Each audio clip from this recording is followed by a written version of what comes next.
الحمد لله وكفى وسلام على عباده الذين اصطفى خصوصا على سيدنا محمد المصطفى المجتبى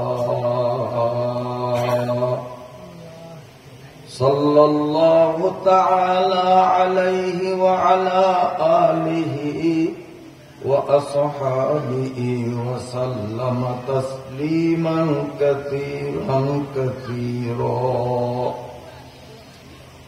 اللهم صل على محمد وعلى آل محمد كما صليت على إبراهيم وعلى آل إبراهيم إنك حميد مجيد.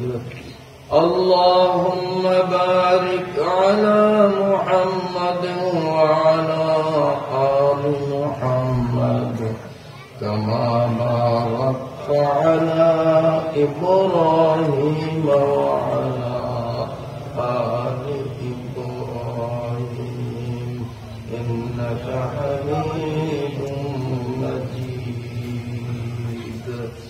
أما بعد فأعوذ بالله من الشيطان الرجيم. بسم الله الرحمن الرحيم. يوم يقوم الروح والملائكة صفا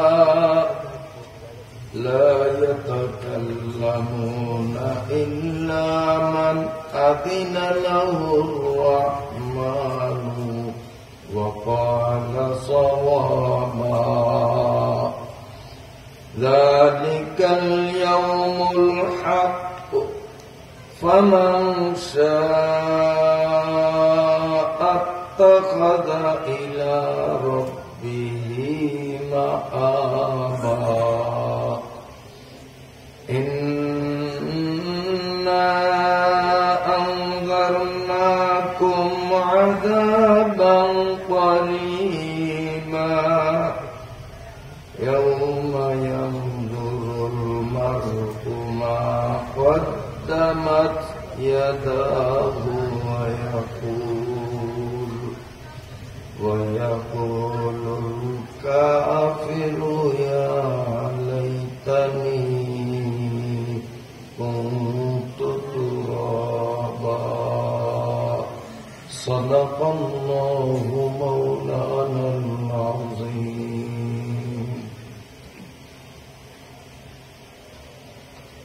Momtazuddin cadet মাদ্রাসা ও যুব তাফসীর কমিটির উদ্যোগে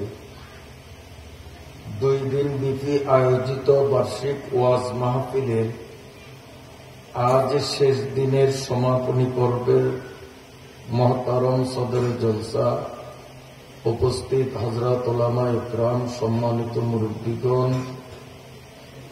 এলাকার বিভিন্ন স্থান থেকে আগত সর্বস্তরের সম্মানিত আমার ধর্মপ্রাণ মুসলমান ভাই ও বন্ধুরা, পর্দার আড়ালে অবস্থানরত সম্মানিতা আমার মায়েরা, বোনেরা ও মেয়েরা,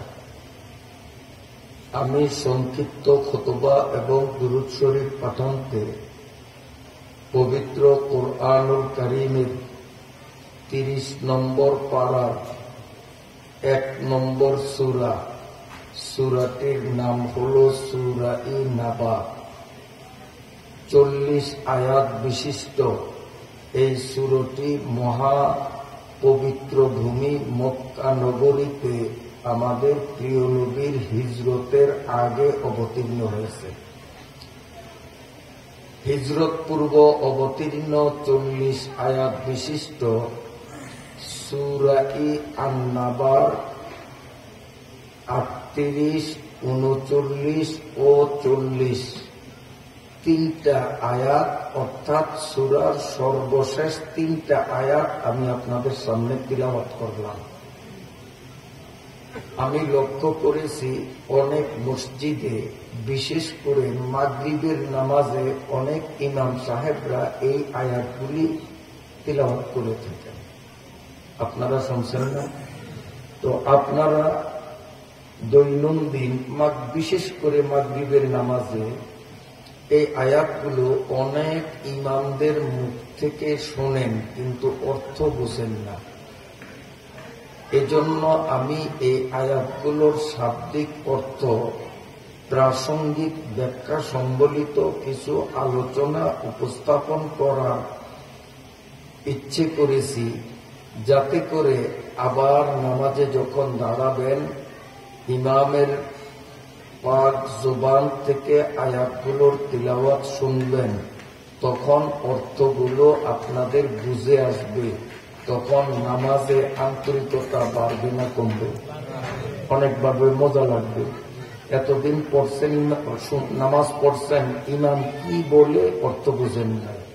আর এখন ইনশাআল্লাহ নামাজে দাঁড়াইলে ইমাম যদি এই সূরা, এই আয়াতগুলো পড়ে, তো অবশ্যই আপনারা অর্থ বুঝবেন। মজা লাগারই কথা।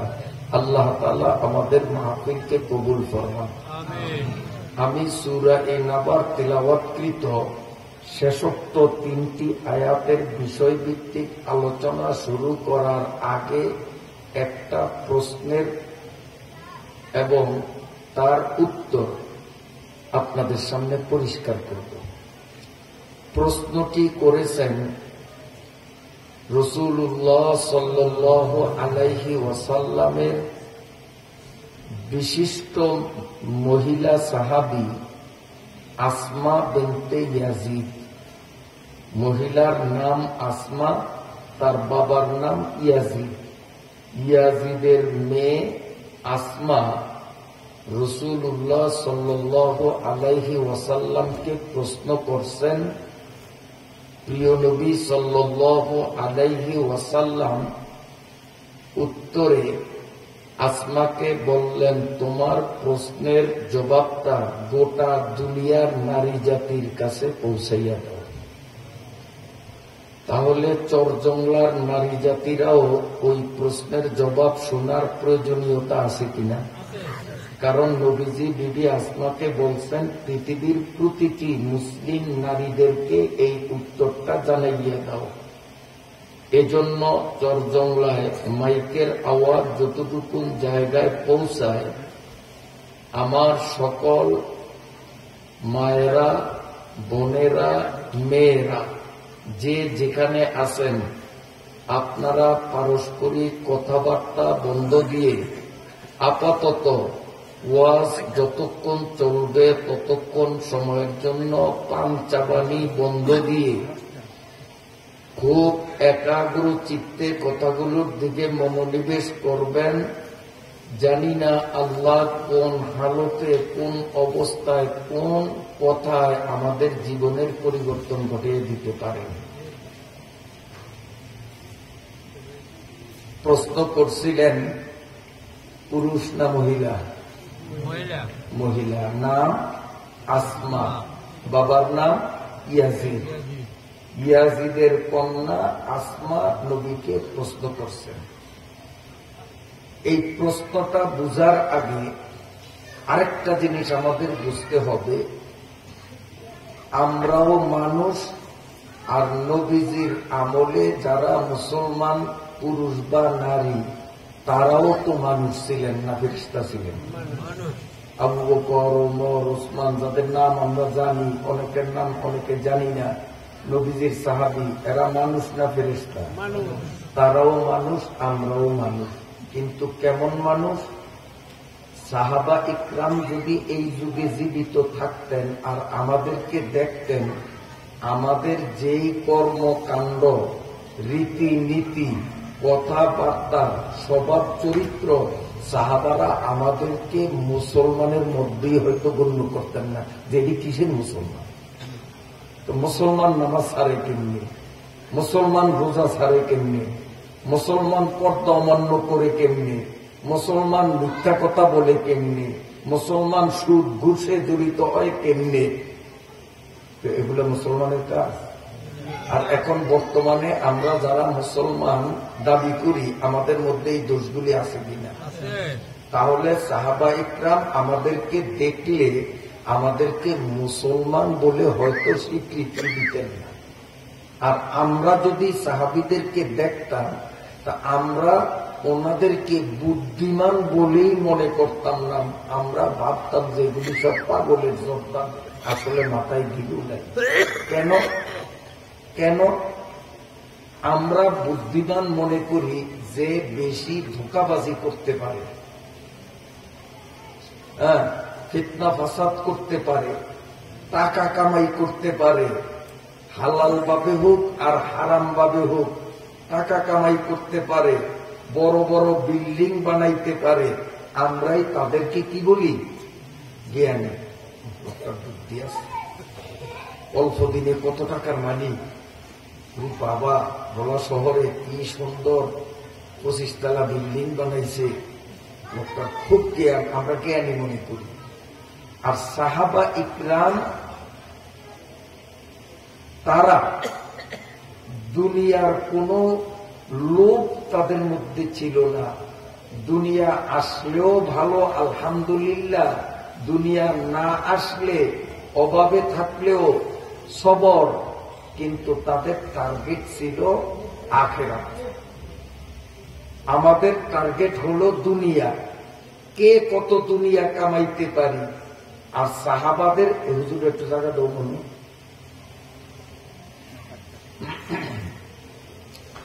সাহাবাদের টার্গেট ছিল আখিরাত।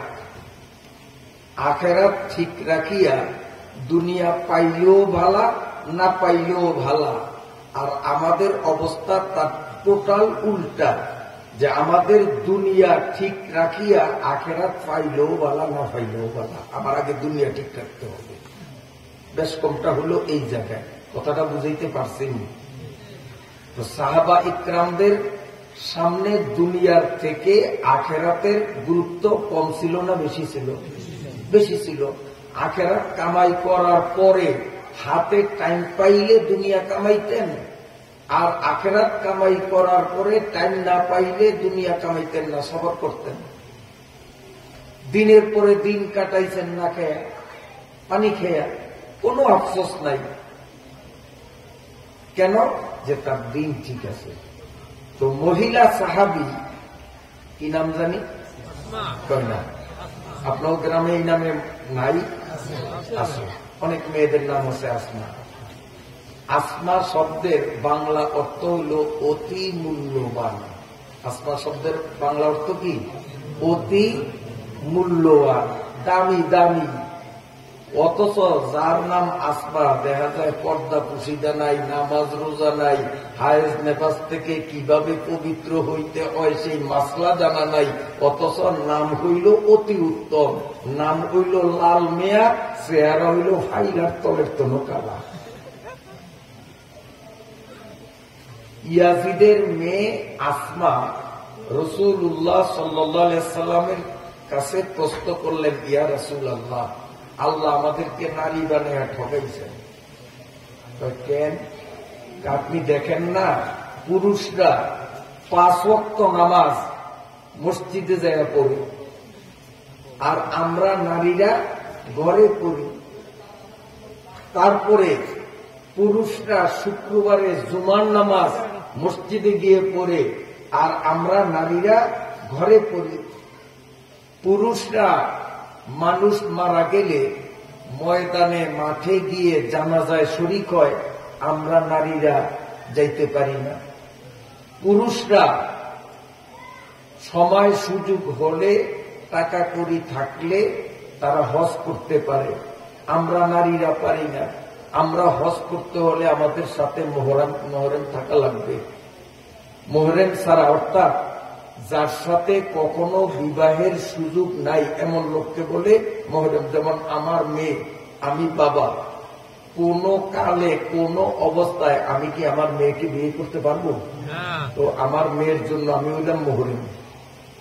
ভাই বোন, আপন ভাই বোন জীবনে কোনদিন বিবাহ সাথীর সুযোগ আছে? নাই।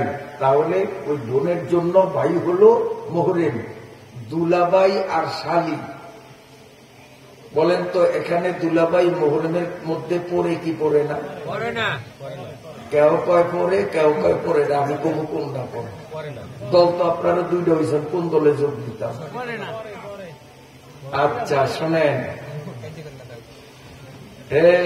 ভালো করে শোনেন, আমি সূত্রটা বলছি কি, এটা একটা স্কুল ফিল্ডে মাহাপেন, স্কুলের মাস্টার ছাত্রদেরকে অঙ্কের একটা সূত্র পড়ায়, সূত্রটা বুঝাইয়া দিলে কোটি কোটি অঙ্ক ওই সূত্রের উপর নির্ভর করিয়া ছাত্ররা করে।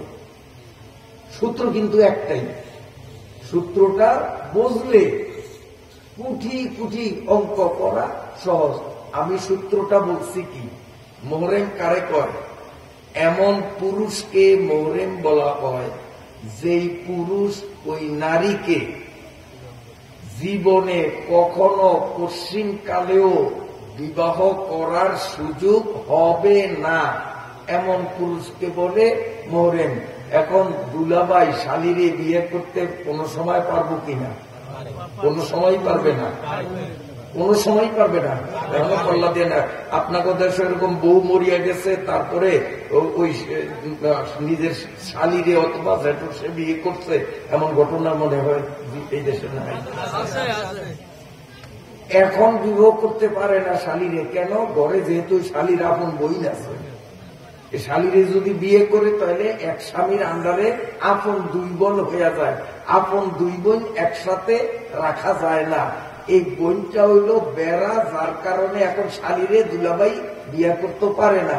এই বোনটা যদি মরিয়া যায় অথবা এই বোনটারে যদি দুলাবাই 3 তালাক দিয়া বিবাহ বিচ্ছেদ ঘটাইয়া দেয়, তাহলে দুলাবাই তার শালীরে বিয়ে করতে পারবে কি পারবে না? তাইলে দুলাবাই কি শালীর কাছে মোহরেম? কারণ সে তাকে বিয়ে করার সুযোগ পাইতে পারে, এখন পারে না, তার স্ত্রী আছে এই জন্য। কিন্তু স্ত্রী মরিয়া গেলে অথবা স্ত্রীরে তালাক দিলে অবশ্যই শালীরে বিয়ে করতে পারে। তাইলে দুলাবাই মোহরেম না। মোহরেম যে তার সাথে দেখা দেওয়া দুরুস্ত, আর যে মোহরেম না তার সাথে ইয়ার কি করা তো দূরের কথা, দেখা দেওয়াও দুরুস্ত নাই। অথচ আমাদের দেশে শালী আর দুলাবাই হ্যান্ডশেক করে আটটি বাটি বিয়ে করে। কথা সত্য না মিথ্যা? শালীর হাত ধরিয়া দুলাবাই এইভাবে হাত ধরিয়া মার্কেট করতে যায়, এগুলার মিশা কথা কই আমি? সমাজে আসে না নাই? এই জন্য সাহাবা একরাম আমাদেরকে দেখলে কইতো যে এটি মুসলমান না, আমাদেরকে ইমানদার মুসলমান বলতো না। যে মুসলমান দুলাবাই তার শালীরে আবার হাত ধরে কেমনে? শালীর দিকে তাকায় মানে তো তার অনুভূতি ইসলামের আয়, আবার হাত ধরবে, এক রিক্সায় বসবে। দুলাবাই শালী এক রিক্সায় বসিয়া মার্কেট করতে যায়, ঘন্টার পর ঘন্টা নিজের বউ পাকঘরে রান্না করে আর নিজের সাবালিকা শালীরে নিয়ে দুলাবাই এক রুমের মধ্যে ঘন্টার পর ঘন্টা গল্প করে ফেসবুক চালায়। সমাজে এগুলো আছে না নাই? তো বিবি আসমা প্রশ্ন করছেন, ইয়া রাসূলুল্লাহ, আল্লাহ আমাদেরকে নারী বানাইয়া ঠকাইছেন, কেননা পুরুষরা, আমার আঙ্গুলের দিকে চান, 1 নম্বর, পুরুষরা 5 ওয়াক্ত নামাজ মসজিদে গিয়ে পড়ে কত সওয়াব পায়। আমরা পুরুষরা 5 ওয়াক্ত জুমার নামাজ মসজিদে গিয়ে পড়ে কত সওয়াব পায়, আমরা তো যাইতে পারি না। পুরুষরা জানাজা পড়তে পারে, আমরা তো পড়তে পারি না। পুরুষরা টাকা পয়সা হইলে হজে যাইতে পারে, আমরা টাকা পয়সা হইলেও হজে যাইতে পারি না, কারণ কিছু বাধ্যবাধকতা আছে যে হজে যাইতে হলে মোহরেম লাগবে। মোহরেম লাগবে, বাপ, ভাই, ছেলে, নাতি এরকম একজন সাথে নিতে হবে। কিন্তু আমরা পুরুষরা যদি হজে বা উমরায় যাই, এরকম কোন শর্ত আসেনি যে আমি যাইতে হইলে আমার ছেলেরে লইয়া যাইতে হইব, একা যাইতে পারবো না, এটা আসেনি বিধান। কিন্তু মহিলারা একা যাইতে পারবে, সে মোহরেম একজন নিতে হবে। মোহরেম মানে পশ্চিমকালেও যার সাথে বিবাহ দুরুস্ত নাই, এরকম 14 জন। দুলাবাই কিন্তু 14 জনের লিস্টিতে নাই। 14 জন পুরুষের সাথে কশ্চিন কালেও বিবাহ দুরুস্ত নাই, এদের বলে মোহরেম। তো আসমা বলেন, তো পুরুষের জন্য কি সুযোগ, টাকা হইলেই হজে যাইতে পারে, আর আমরা নারীরা টাকার মালিক হইয়াও হজে যাইতে পারি না, আমাদের মোহরমের প্রয়োজন হয়। উমরা পুরুষরা সুযোগ পাইলেই যাইতে পারে, কোনো শর্ত নাই। আমরা নারীরা উমরা করতে মন চাইলেই যাইতে পারি না, তাও আমাদের মোহরেম সাথে নিতে হবে। তা আমরা তো ঝামেলায় আছি। সওয়াব আমরা পুরুষের তুলনায় সওয়াবের ক্ষেত্রে অনেক পিছনে পড়িয়া আছি। তারপরে কেউ যদি অসুস্থ হয়, রুগীকে দেখতে যাওয়া, পুরুষরা সওয়াব অর্জন করতে পারে রুগী দেখিয়া, আমরা নারীরা পারি না। কারণ পুরুষের অনুমতি ছাড়া, স্বামীর অনুমতি ছাড়া স্ত্রী কোন রুগীকে দেখতে যাওয়া ইসলামী শরীয়তে হারাম।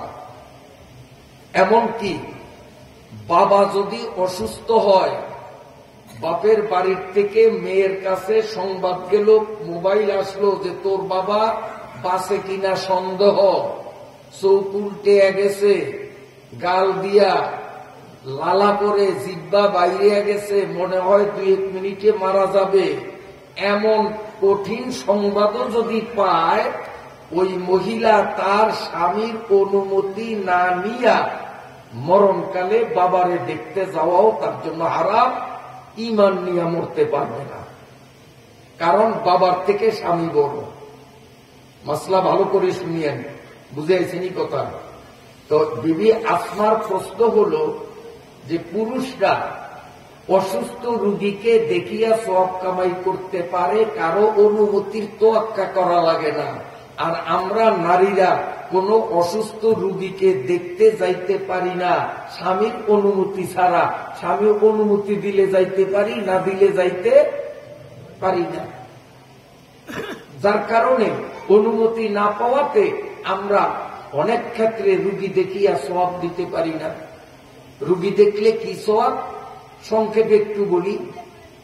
আল্লাহর নবী সাল্লাল্লাহু আলাইহি ওয়াসাল্লাম ইরশাদ করেন, কোন অসুস্থ মুসলমানকে যেই ব্যক্তি দেখার জন্য ঘর থেকে রওনা দেয়, রুগী দেখার জন্য, অমুকে অসুস্থ একটু দেখতে আসি, ঘর থেকে যখন রওনা দেয়, সঙ্গে সঙ্গে আল্লাহ রাব্বুল আলামিন স্বর্ণের ইটের তৈরি একটা বিল্ডিং জান্নাতের মধ্যে তার নামে রেজিস্ট্রি করিয়া দেয়।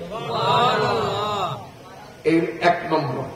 2 নম্বর, কোন এক ব্যক্তি একজন অসুস্থ রোগী দেখার জন্য যখন তার ঘর থেকে রওনা দেয়, তখন থেকে 70,000 ফেরেশতা এই লোকটার জন্য, যে রোগী দেখতে যায়, এই লোকটার গুনাহ মাপের জন্য 70,000 ফেরেশতা আল্লাহর কাছে দোয়া শুরু করিয়া দেয়। এবং দোয়াটা কতক্ষণ? আমাদের মতো 5 মিনিট আর 10 মিনিটের মুনাজাত না। ফেরেশতার সংখ্যা কত? 70 জন। এটি কইলাম এতক্ষণ 70,000। 70,000 ফেরেশতা মুনাজাত শুরু করে, আর এই মুনাজাতটা চলে ঘড়ির কাঁটার হিসাবে 12 ঘন্টা। মুনাজাত শুরু করে 12 ঘন্টা, শেষে মুনাজাত শেষ করে। তো 70,000 ফেরেশতার দোয়া পায় 12 ঘন্টা। একটা রুগী দেখলে এই সওয়াবটা পুরুষরা সহজে আদায় করতে পারে, আমরা নারীরা তো পারি না, কারণ স্বামী অনুমতি না দিলে তো যাওয়া সম্ভব না। প্রশ্ন ঠিক আছে নি? কারণ সাহাবা একরাম আখিরাতের পাগল, সওয়াবের পাগল। আসমা তো সওয়াবের পাগল। পুরুষরা সওয়াব কামাই করতে পারে, আমরা নারীরা সওয়াব কামাই করতে পারি না। সেই মহিলা সাহাবী সওয়াবের পাগল, আর আমাদের বর্তমান সমাজের নারীরা কসমেটিকের পাগল, দামি দামি শাড়ির পাগল। শরীয়ত থাকুক আর যাক, ইমান ইসলাম থাকুক আর যাক, ল্যাংটা পুংটা হইয়াও কে জাহান মার্কেট থেকে আমার সদাই কিনতে হবে। কি বলেন, ঠিক না? দেখলেও লজ্জা লাগে, ইংলিশেও শরম পায়। যে কায়দায় মুসলিম মহিলারা শহরে ওঠে, ইবলিশ শয়তানেও লজ্জা পায় যে ও মুসলমান হইয়া পেট পিঠ উদাব করিয়া হাজারো পর পুরুষের সামনে নিজের শরীরের এই সৌন্দর্যতা দেখাইল, ইবলিশ শয়তানেও শরম পায়। কিন্তু এই বেয়াক্কেল মহিলাদের, ওদের শিক্ষার উপরে পিছার বাড়ি, জুতার বাড়ি, যেই শিক্ষায় এতটুকু অনুভূতি তার মাথায় দিল না যে আমার শরীর, এই শরীরের লাবণ্যতা, সৌন্দর্যতা উপভোগ করবে আমার স্বামী, আমি স্বামী ছাড়া অন্য পুরুষের চোখ কেন আমার শরীরের রূপ দিয়ে আমি শীতল করব? আমি তো একমাত্র আমার স্বামীর মনোরঞ্জনের জন্য আমার সর্বাঙ্গকে পরিপাটি করে তার সামনে উপস্থাপন করব। এই অনুভূতি, যেই শিক্ষার কারণে তার মধ্যে আসলো না, ওইটাকে আমরা শিক্ষা বলি না, ওইটা শিক্ষার নামে কুশিক্ষা। স্বামীর সামনে থাকবে ভূত প্রেরতের মতো, আর মার্কেট করতে যাইবে সেদিন 80 বছরিয়া বুড়িও নতুন বউরে হার মানিয়া দেয়, এমন সাজন সাজে না? মিশা কথা কই? হ্যাঁ, আশ্চর্য ব্যাপার। দিদি আসনা সোয়াবের পাগল, সোয়াবের পাগল। ইয়া রাসূলুল্লাহ, আমার প্রশ্ন, পুরুষরা আপনি জেহাদের ডাক দিলে, যুদ্ধের ডাক দিলে, জেহাদের ময়দানে অস্ত্র নিয়ে তারা অংশগ্রহণ করে সওয়াব অর্জন করতে পারে। আমরা নারীরা দুর্বল, পর্দায় থাকতে হয়, জেহাদে গিয়ে জেহাদের সওয়াব অর্জন করা আমাদের সুযোগ নাই। ইয়া রাসূলুল্লাহ, পুরুষরা এতগুলো সওয়াব কামাই করতে পারে আর আমরা নারীরা এতগুলো সওয়াব থেকে বঞ্চিত। আল্লাহ কেন আমাকে নারী বানাইয়া ঠকাইলেন? যদি পুরুষ বানাইতেন আমিও তো এইভাবে সওয়াব কামাইতাম। সওয়াবের পাগল আল্লাহর পয়গম্বর। ও চরজঙ্গলার আমার মুসলিম মায়েরা, বোনেরা, মেয়েরা, বৌমারা, একটু কান খুলিয়ে শোনো। আল্লাহর পয়গম্বর সাল্লাল্লাহু আলাইহি ওয়াসাল্লাম আসমা বিনতে ইয়াজিদকে সম্বোধন করিয়া বলেন, ও আমার মহিলা সাহাবী আসমা রে, কিয়ামত পর্যন্ত আগত দুনিয়ার সকল মুসলিম নারীদেরকে জানাইয়া দাও, যদি নারীরা কেবল একটা কাজ করে, কেবল একটা কাজ করে, হ্যাঁ, ওখানে আমি সিরিয়ালে কয়টা কাজ কইছি আবার বলি, আপনারা হিসাব রাখবেন। 5 ওয়াক্ত নামাজ মসজিদে গিয়ে পড়া, জুমার নামাজ মসজিদে গিয়ে পড়া, জানাজায় অংশগ্রহণ করা, রুগী দেখা, হজে যাওয়া, উমরায় যাওয়া, জেহাদে যাওয়া। কয়টা? 7টা। আল্লাহ নবী বলেন 7 in 1। বাজারে বই পাওয়া যায় 2 in 1, 4 in 1, মানে বই একটা, এটা মধ্যে 4টা। ইংরেজিও আছে, বাংলাও আছে, অঙ্কও আছে। 2 in 1, 3 in 1, 4 in 1 এরকম আছে না? আল্লাহ নবী বলেন 7 in 1, একের মধ্যে 7। গোটা দুনিয়ার মুসলিম নারীদের জানাইয়া দাও, মুসলিম নারীরা যদি কেবল একটা কাম করে, আল্লাহ রাব্বুল আলামিন এই 7টা জিনিসের সওয়াব ওই মহিলাকে দান করে। এখন আপনারাই বলেন, আমরা পুরুষরা এই সওয়াবগুলি করি, 7টা কাজ করিয়া 7টা কাজ, আর মহিলারা একটা কাজ করলেই এই 7টার সওয়াব এক কাজে পায়। বলেন তো আল্লাহ মহিলাদেরকে মহিলা বানাইয়া ঠকাইলেন না জিতাইলেন? এরপরেও যদি তারা সমান অধিকারের দাবি করে, তাহলে আসলে তাদের জুতা পিটা করার দরকার। ব্যাগকে তোরে দিল অধিকার বেশি, পুরুষরে দিল কম। তুই সমান অধিকার যদি চাস তাহলে তুই একটু ঠক দি। তুই একটায় পাস 7টা, আর পুরুষরা 7টায় পায় 7টা। পুরুষরা কাম করা লাগে 7টা, আর নারীরা একটা করলেই 7টা পায়। বুঝতাম না এটা শিয়ার হয়। তার কারণ শিকারণে কেন যে হুজুর এটা তো আমগো কি লাভে ওয়াজ তো মহিলা ওয়াজ শুনতে এসে শীতের মধ্যে কষ্ট করিয়া আমরা, আর আপনি ওয়াজ করবেন মহিলা গো, কাজে দরকার নাই ওয়াজ আমগো ভাগেরটা করেন। মহিলা গো ভাগের ওয়াজ করতে করবো কিনা জিজ্ঞাসা করছি, আপনারা সম্মতি দেন নাই। এই আপনাদের আওয়াজ মাইকে টানে নাই, আপনারা চুপ ছিলেন। মহিলারা বাড়ির থেকে কিন্তু শুনছে। ওয়াজ শেষে মুনাজাত দিব, যখন কলিং বেল চাটবেন বাসার সামনে দাঁড়াইয়া আধা ঘন্টা বাইরে দাঁড় করে রাখবে, সজাগ থাকিয়াও ঘুমের বান ধরিয়া শুয়ে থাকবে, দরজা খুলবে না।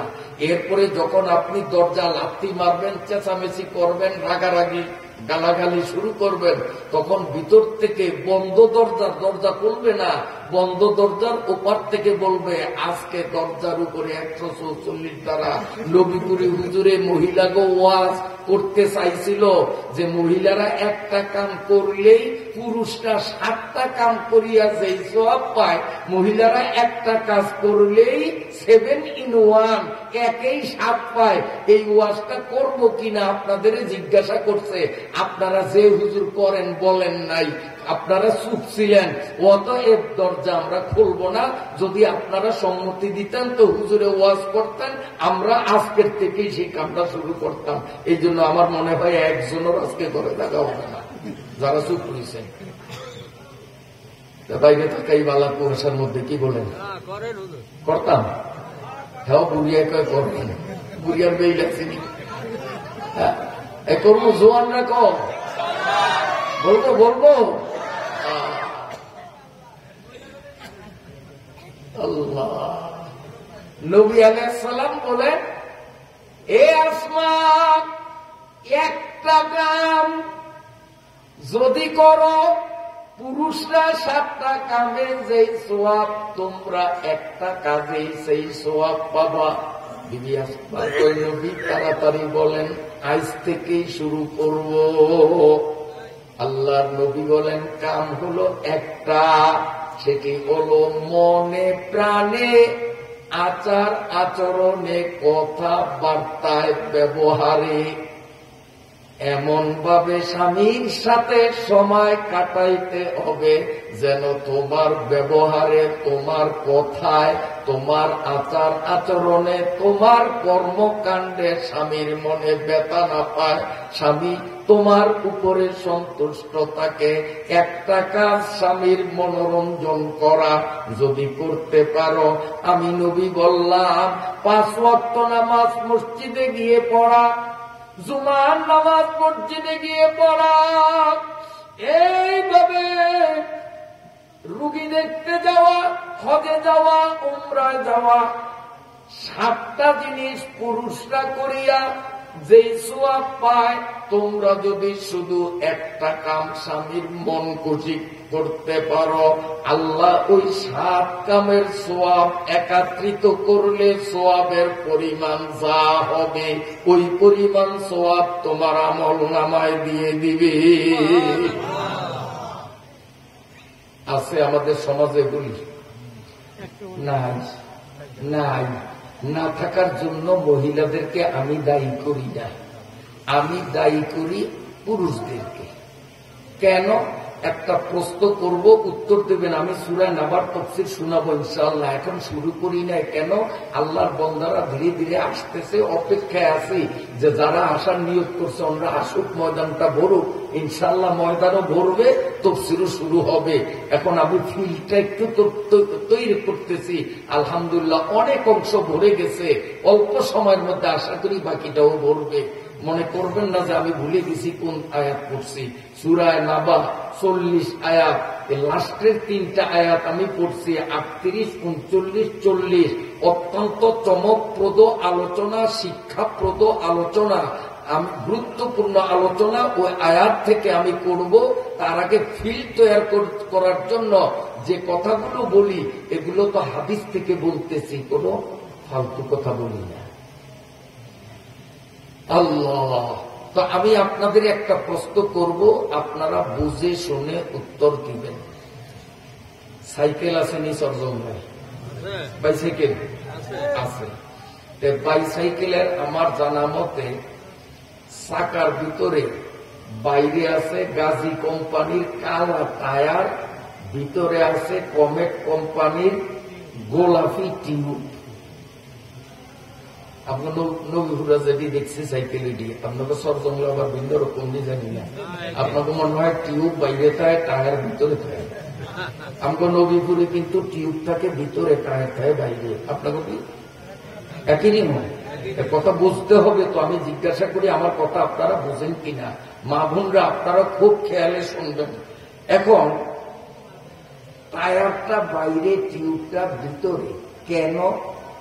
যেই ব্যক্তি সাইকেলটা আবিষ্কার করছেন তিনি ক্যাটালগ দিয়ে দিচ্ছেন যে টায়ার বাহিরে থাকবে, টিউব ভিতরে থাকবে, তাহলে এই সাইকেলের দুর্ঘটনার সম্ভাবনা থাকবে না। কেন?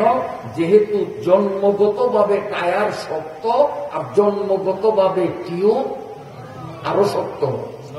টায়ারের থেকে শক্ত, নরম নরম। অতএব নরমটা ভিতরে থাকলে সমস্যা হবে না, শক্তটা বাহিরে থাকলে তাতেও সমস্যা আসবে না। কিন্তু যদি কেউ টিউবটারে বাহিরে টায়ারের পাশে ফিট করিয়া পাওয়ারফুল পাম্প দিয়া এবার এই টিউব এই টায়ার পাশাপাশি কাঁধে কাঁধ মিলাইয়া চর জংলার থেকে জুবিরগোল যাইতে পারবে কত? 2 মিনিটে। কথা কেন 3 মিনিটে যেতে পারবে না, বেশি তো বেশি 5 মিনিটে তো যাইতে পারবো। পারবো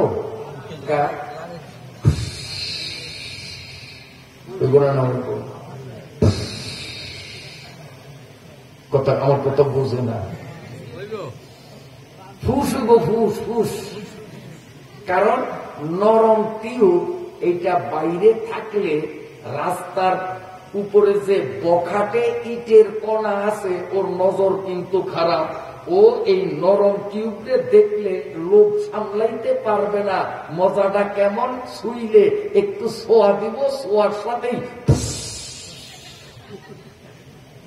ঠিক না? এই জন্য সাইকেল নির্মাতা আইন করছে টিউবে তুই নরম, বাইরে থাকলে ওই ফিজের রাস্তা ভাঙ্গা, পাথরের কণার গুতা সইতে পারবি না, ফুস হয়ে যাবি। কাজে তুই ভিতরে থাক, আর টায়ারটা শক্ত, এইটা বাইরে থাক, সাইকেল গুড় গুড় গুড় গুড় করিয়া চলবে, কোনো সমস্যা হবে না।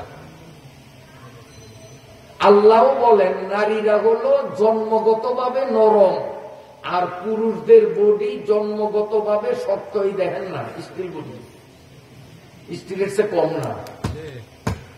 এই যে দিছি নারীর এরকম পারবো, এরকম পারবো আমি কি এইটাকে ভাঙতে পারবো, কিন্তু মহিলারা পারবো নরম। তারা জন্মগতভাবেই নরম, তারা হলো টিউব মার্কা তাদের জন্ম, আর পুরুষদের জন্ম হলো টায়ার মার্কা। এই জন্য আল্লাহ পাক আইন করে দিয়েছেন যে পুরুষরা বাহির জগতে থাকবে আর নারী জাতিরা পর্দা জগতে থাকবে। ওরা টিউব, ওরা ভিতরে থাকবে। এদের দাম্পত্য জীবনের সাইকেল ঘুরতে ঘুরতে ঘুরতে ঘুরতে জান্নাতের গেট পর্যন্ত নিরাপদে পৌঁছে যাবে।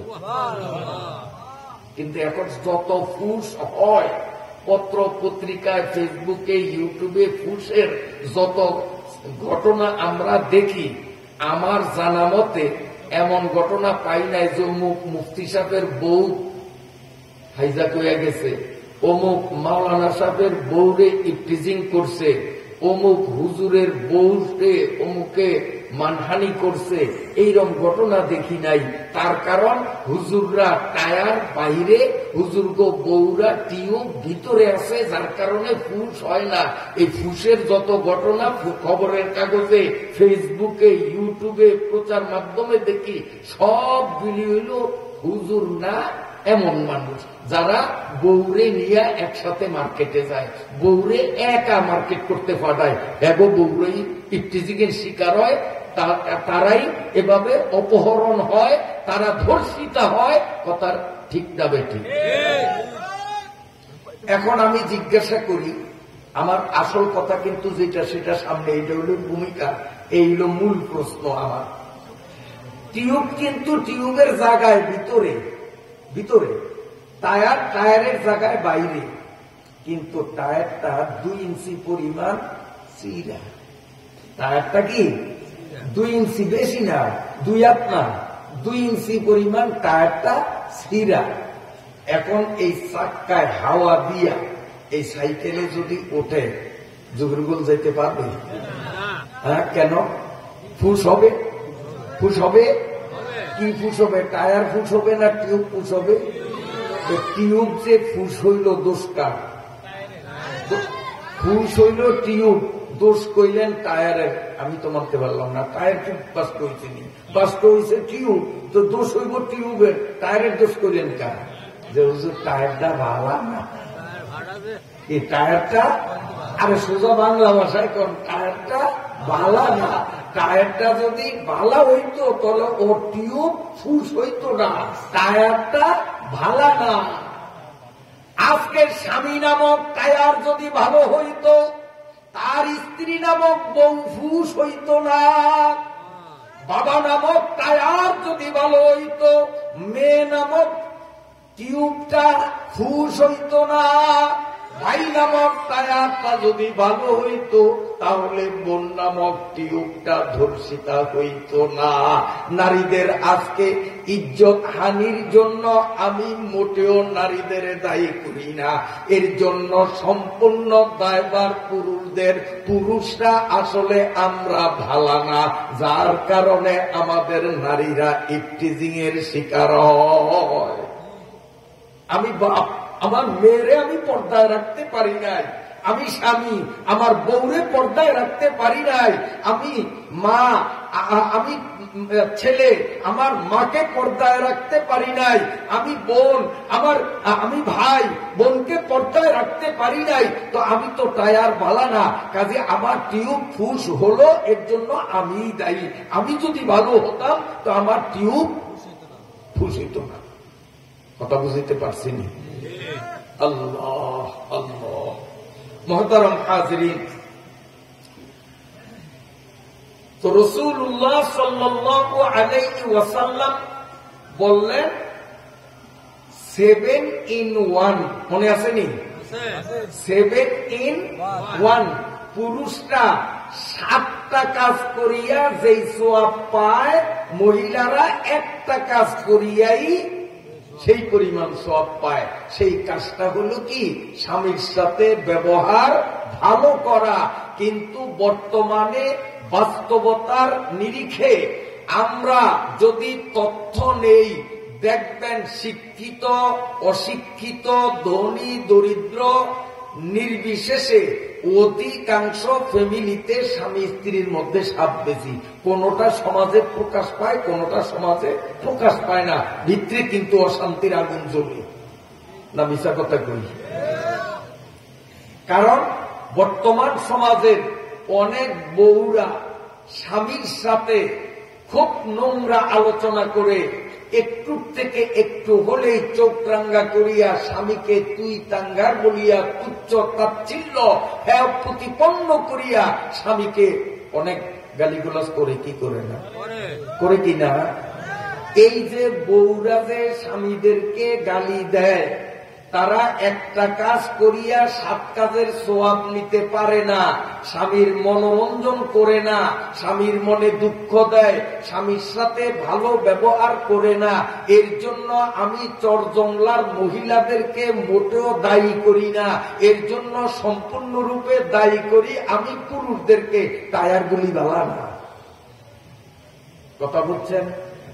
তার কারণ বিয়ার আগেই চিন্তা করে যে এই মেয়ার মায়া বিয়া করলে যৌতুক কত পাবো, আর ওই মেয়ার মায়া বিয়া করলে যৌতুক কত পাবো। যেই জায়গায় যৌতুক বেশি পাওয়া যাবে, মায়া কালা ভূতয় 8বার এসএসসি পরীক্ষায় ফেল করছে, করুক, যৌতুক যদি বেশি দেয় তা আমি ওই অপদাটাও আনতে রাজি। এই রুচির মানুষ দুনিয়াতে নাই মনে হয়। শ্বশুর বাড়ির যৌতুক লুভি আমাদের সমাজের সংখ্যা কম না বেশি? আপনার হ্যাঁ, অবিবাহিত যুবকরা যারা বিয়ে করো নাই, তোমাদের উদ্দেশ্যে বলছি, বাবা যদি দিলের মধ্যে শ্বশুর বাড়ির থেকে যৌতুক নেওয়ার নিয়ত তোমার থাকিয়া থাকে, আমি ক্লিয়ার তোমারে বললাম শ্বশুর বাড়ির থেকে বেশি না, একটা সোনামুখী সুই, সোফা না, খাট না, মোটরসাইকেল না, কি একটা সুই, তাও কম দামা, সোনামুখী সুই যেটা একবারে ছোট্ট, শ্বশুর বাড়ির থেকে একটা সোনামুখী সুই পরিমাণ যৌতুক উসুল করা, আর নিজে পায়খানা করিয়া নিজের পাশার থেকে নিজের হাতে গু হাতে নিয়ে নিজের গু নিজে চাবাইয়া খাওয়া, শ্বশুর বাড়ির থেকে একটা সুই পরিমাণ যৌতুক নেওয়ার থেকে অনেক ভালো। কথাটা বুঝতে পারি না। নিজে একবার গ্রামিয়া ভাষায় বলি, নিজে আজ্ঞা নিজের গু নিজে খাওয়া যেমন পাপ, শ্বশুর বাড়ির থেকে একটা সোনামুখী সুই পরিমাণ যৌতুক নেওয়া তার চেয়েও মহাপাপ। এবার বুঝছেন তো? তো যৌতুক নেওয়া ভালো না খারাপ? ভালো না খারাপ? রাষ্ট্রের আইনেও নিষেধ, আল্লাহর আইনেও নিষেধ, তারপরেও যৌতুকের সরাসরি আছে না নাই?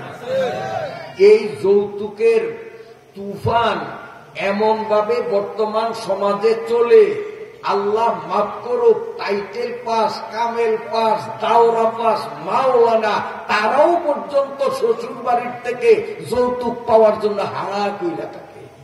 মাওলানারা তারপরে যৌতুক তালাশ করে। সমাজ আমাদের এতটা দূষিত হয়ে গেছে, নোংরা হয়ে গেছে, আলেম হইয়াও যৌতুক লুবি। ওই যে মহিলারা আমাদেরকে সম্মান দেয় না, এক কাজ করিয়া 7 কাজের সওয়াব নেয় না, তার কারণ, মূল কারণ আমরা যে শ্বশুর বাড়ির থেকে যৌতুক আনছি, এইটার একটা জাল আছে না, এটার একটা তেজ আছে না। তো আপনাদের একটা মজার কথা শুনি, এরপরে তফসিরে ঢুকবো, কারণ তফসিরে ঢুকলে আর আউট কথা বলা যাবে না, যা বলার আগেই শেষ করি, এরপরে কোরআন খুলবো ইনশাআল্লাহ। শোনেন, স্বামী স্ত্রী 2 জন খাটে ঘুমাইছে। খাট তো কোনটা বুঝছেন? শ্বশুরবাড়িতে আছে যেটা, ওই যৌতুকেরটা। এখন রাত্রে স্বামী স্ত্রী 2 জনের মধ্যে 1 কথা 2 কথা 3 কথা 5 কথা, 2 জনের মধ্যে একটু হামাহামি রাগারাগি হুপাহুমি কথা বার্গেনিং বাড়াবাড়ি হইতে হইতে মহিলাদের আবার একটা জন্মগত স্বভাব, কথায় কথায় খোটা দেওয়া। পুরুষরাও খোটা দেয়, তবে তুলনামূলক মহিলারা খোটা দেয় বেশি। আমি কথা কইনি, মা বোনরা বেজার হবেন না, আমি কিন্তু অবাস্তব কথা বলি না, এবং আমি ফালতু কথাও বলি না। সরজমিনে জরিপ দিলে দেখা যায় পুরুষরাও খোটা দেয় তুলনামূলক কম, মহিলারা খোটা দেয় তুলনামূলক বেশি। ঝগড়া লাগলেই দেখা যায় খোটা কেমনে দিতে পারে। আমি নবীপুরীও ফেল, আমার মুখ কি চলে ওয়াজের মধ্যে। মহিলাকে খোড়ার দিক থেকে তাদের মুখ এর থেকেও দ্রুত স্পিড বোর্ডের মতো চলে। খোড়া একটা রোগা দিয়ে আরেকটা, একটা রোগা দিয়ে আরেকটা, খালি খোড়ার পরে খোড়া, খোড়ার পরে খোড়া। এখন শ্বশুর বাপের বাড়ির, বাপের বাড়ির খাট, এই খাটে শুইয়া আমারে রাগ করে বউ তো এটা মানিয়ে নিতে পারে না, বউ অমনি চোখ রাঙ্গা করিয়া গোলাম, আমার বাপের বাড়ির খাটে শুইয়া আমারে তুচ্ছ করিয়া কথা বল দিছে কোটা একটা। আমার বাপের বাড়ির খাটে শুইয়া আমারে রাগ করো, কোটা একটা মারিয়া দিছে। কারণ এটা ওদের জন্মগত স্বভাব, সুযোগ পাইলেই খোটা মারিয়া দিত, সুযোগ পাইলেই খোটা একটা মারিয়া দিত। এটা তাদের জন্মগত স্বভাব। এই স্বভাবের কারণে অধিকাংশ মহিলা জাহান্নামী হবে। মায়েরা এই স্বভাব পরিহার করতে হবে। এখন বলেন তো, স্ত্রী যদি স্বামীরে এরকম মুখের উপরে খোঁটা দেয়, তখন স্বামীর মনটা খুশি হয়ে না বেজাবে? বুঝছেন না? কোন খুশি হয় না বেজাবে? এখন বউ স্বামীর সাথে খারাপ ব্যবহার করলো, স্বামীর মনে কষ্ট দিল, এর জন্য দোষ বউটার না, দোষটা হইল স্বামীটার। তুই যৌতুক আনছস কা? তুই যদি তোর শ্বশুর বাড়ির থেকে এই যৌতুকের খাট না আনতি, তাইলে আজকে তোর বউ তোরে খোড়াও দিতে না পারতো। কথা ঠিক না বেঠি? তোর দোষ তো তোর, দোষ তো বউ না।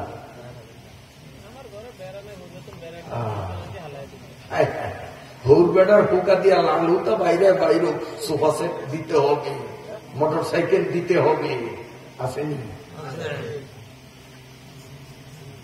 হ্যাঁ হ্যাঁ, অনেক গরিব শ্বশুর আছে, দিন আনিয়া দিন খাইতে পারে না, কিন্তু জামাই শ্বশুর বাড়ি তার 8 জন বন্ধু নিয়ে গালি কাট করিয়াছে, সই সপ্তাহ পার হয়ে যায়, কিন্তু হৌরের পোকা দিয়া লাল হুতা বাইরায়, কারণ বেটায় নিজের সংসার ড্রাইভার দিয়া চালাইতে পারে না। আর নতুন জামাইয়ের এতজন মেহমান, এদের মেহমানদারি বেটায় কি করবে? সুদের উপরে টাকা খোঁজে, তারপরেও পায় না। সেই বেটার উপরে কেয়ামত চলে, আর ডালি কাট করিয়া বন্ধু বান্ধব নিয়ে শ্বশুর বাড়ি আড্ডা মারে। এগুলো বেশরমা, নির্লজ্জ, এগুলো আসলে বিয়ে করার যোগ্যতা এদের নাই। এরা বিয়ে না করিয়া আটকুরা থাকাই উচিত ছিল। আমার কথায় আপনারা বেজার হয়েছেন? এখন খোড়াটা যে মারছে, স্বামী মনে কষ্ট হয়েছে, ইমানদারির কথা কম। স্বামী মনের কষ্টে, মায়েরা ভালো করিয়া শুনিও, যখন এই খোড়া দিল, কার বাপের বাড়ির খাবে শুইয়া কারে তুমি এত করা কথা কও? স্বামীর মনে কষ্ট হয়েছে, না তোর বাপের বাড়ির খালো। স্বামী জিদ করিয়া নিচ্ছে, পোলরে শুইছে, চিন্তা করছে শীতের দিন, পৌষ মাস, আমার তো হাত দিয়ে উঠেই এখন এতে দেখে যে না, খালি পোলরে যে শুইয়া রয়েছে, উনিও আর সাদে টাদে না, শীতেও যে এখন দৌড়ছে, সহ্য হয় না। এখন চারিদিক টোকে সিরা পুরান মানসিকতা ছাড়া আর কিচ্ছু নাই। এই সিরা মানসিকতাটারে আনিয়া এর এক পাক বিছাইয়া আর এক পাক গায়ে দিয়া কোন মতে রাত পার করছে। উপর থেকে শীতে ইঞ্জেকশন দেয় আর নিচের থেকে শীতে সিমর দেয়। কেউ পাতলা মানসিকতা, এই পাকা ফুলের উপরে শুইলে কি অবস্থা? পূর্বের তো শীত, নিচের থেকেও শীত, কি যে কে এমন। কিন্তু বউ তাকে সাধে না, সে অপেক্ষায় আছে, এই বুঝি সাধবো, এই বুঝি সাধবো, শীত আর সহ্য না, আড্ডির মধ্যে কিনতি নাই। কিন্তু না, ওই বেহাঙ্গম বেহাতম সে আবার স্বামীর কাছে নতি স্বীকার করবে। আর ও চিন্তা করে, আমিও তো নিজে নিজে খাদে উঠলে আমারও তো প্রেস্টিজের ব্যাপার স্যাপার আছে। এখন না কইতে পারে, না সইতে পারে, সারা রাত ঘুমাইতে পারে না। সকালবেলা ঘুম থেকে ওইটা বাজারে গেল, যুগের গোল যাইয়া মোটামুটি হোটেলে পরোটা 2টা খাইল, আর রংসা খায়, আর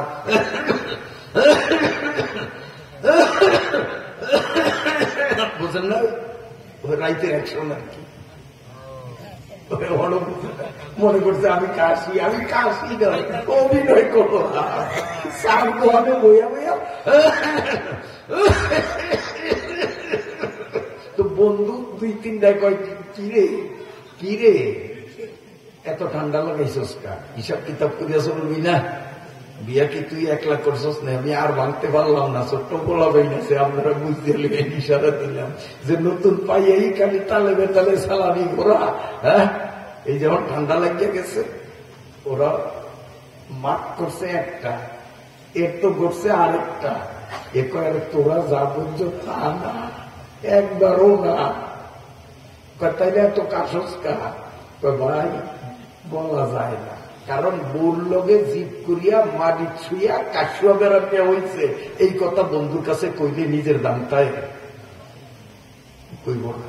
বন্ধু দিকেও ধরছে, কন লাগবো, এমন বেড়ে করে ধরছে, এখন না কইয়া উপায় নাই।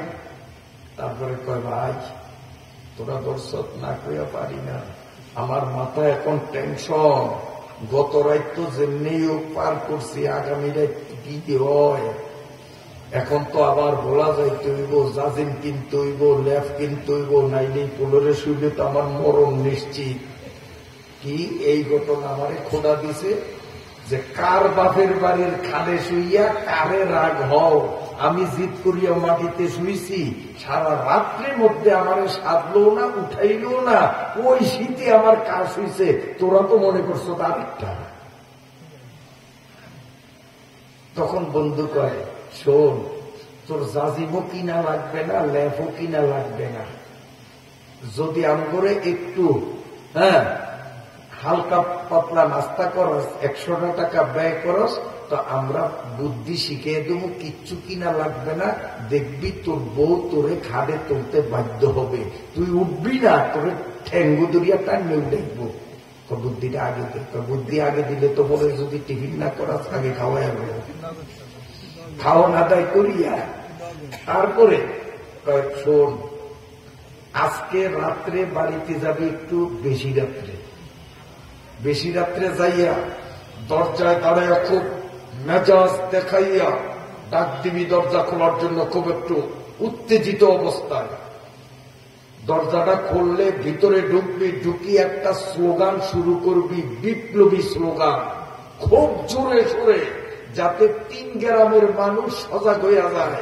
গভীর রাত্রে বিপ্লবী স্লোগান তুলবি। কি স্লোগান তুলবো? ডক্টর ইউনুসে কবে নির্বাচন দেয়, কোন পোস্ট অফিস আসেনি, এত সকালে স্লোগানের দিন আইসেনি, স্লোগানের গন্ধ আইছে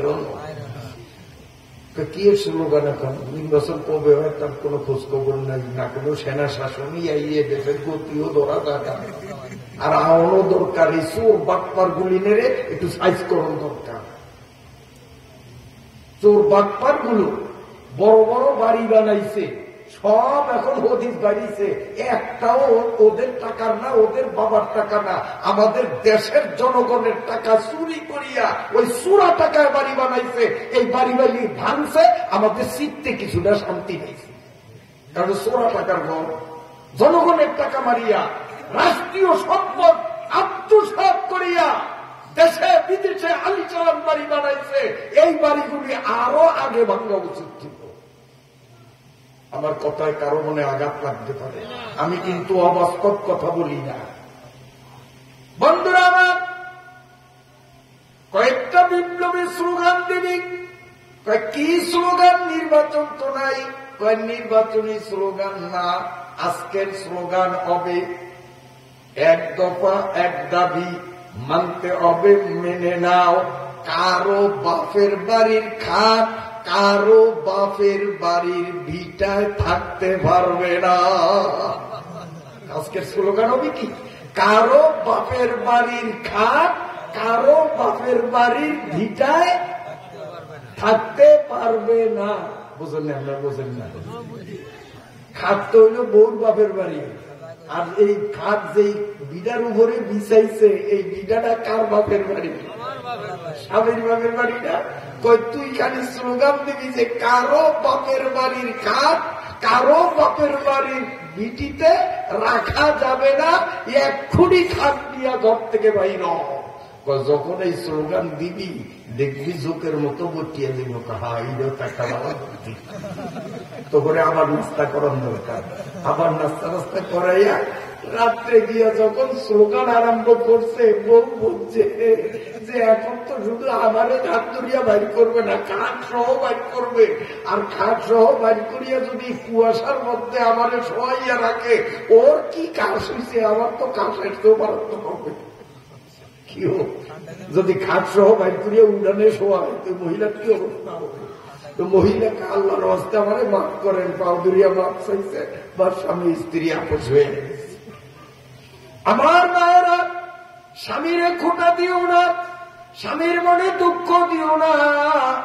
যদি স্বামীর মনোরঞ্জন করতে পারো, পুরুষটা বড় বড় 7টা ইবাদত করিয়া যেই পরিমাণ সওয়াব পায়, তুমি যদি তোমার বুদ্ধি নিপুণতা খাটাইয়া একটা কাম শুধুমাত্র স্বামীর মনোরঞ্জন করতে পারো, আমার আল্লাহ তোমার 7টা কাজের সওয়াব দিয়া দিবে।